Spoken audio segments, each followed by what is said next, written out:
kulan wacan oo wanaagsan waxaad ku soo dhawaataan Bered Sports Media.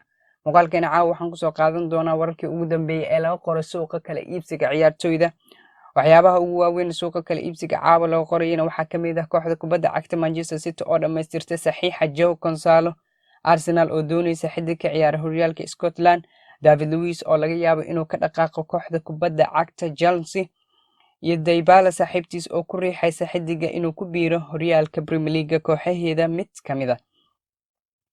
Real Madridna waxay 1-0 uga adkaatay kooxda Salzburg. Qodobadaas ayaan idiin soo gudbin doonaa. Ku soo dhawaada.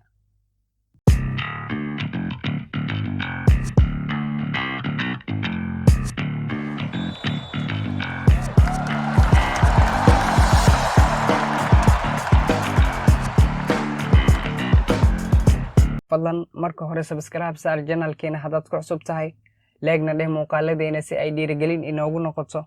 wixii talo iyo fikir ahna inoogu reeb commentiga, asxaabtaadana la wadaag adigoo u share gareynaya. mahadsanid.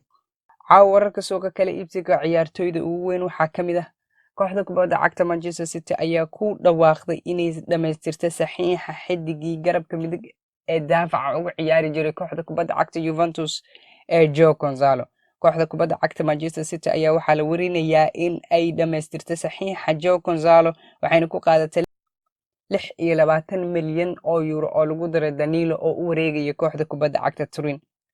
sida lagu faafiyay website-ka kooxda kubadda cagta Manchester City, Joao Cancelo wuxuu ku biiray kooxdooda, waxaana la soo bandhigay muuqaalada xiddiga oo wata funaanada kooxda kubadda cagta Manchester City. warkaana waa war xiran oo Joao Cancelo wuxuu ka mid yahay kooxda kubadda cagta Manchester City.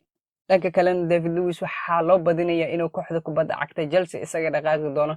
David Luiz wuxuu doonayaa inuu ku biiro kooxda kubadda cagta Arsenal kadib imaanshaha tababaraha cusub ee kooxda Chelsea Frank Lampard.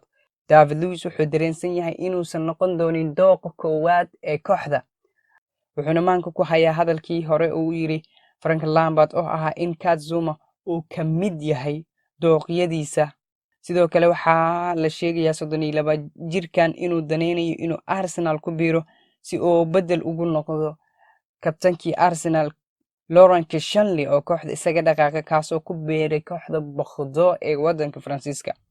sidoo kale Arsenal waxay daneynaysaa oo ay aad ugu shaqeynaysaa helitaanka dambeedka bidix ee kooxda kubadda cagta Celtic, Kieran Tierney, sida ay Sky Sports helayso. balse Celtic waxaa la leeyahay way diidan tahay inay xiddigan ku fasaxdo qiimo ka yar 25 milyan oo euro. wargeysyada Talyaanigana waxay qorayaan in Paulo Dybala saaxiibtiis ay ku cadaadinayso ama ay ku riixayso in uu xiddigu aado horyaalka Premier League.